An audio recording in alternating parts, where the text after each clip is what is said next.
You ask Tiger to solve. This deals with linear equations with one unknown.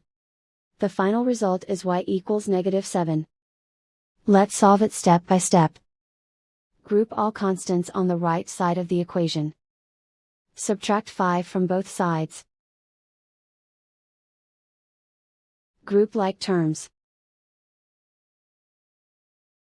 Simplify the arithmetic.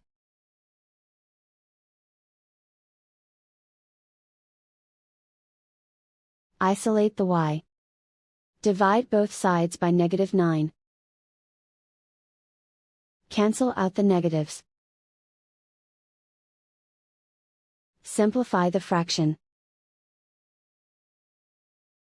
Move the negative sign from the denominator to the numerator.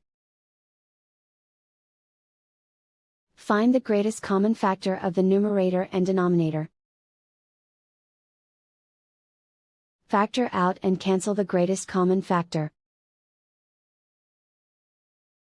And so the final result is y equals -7.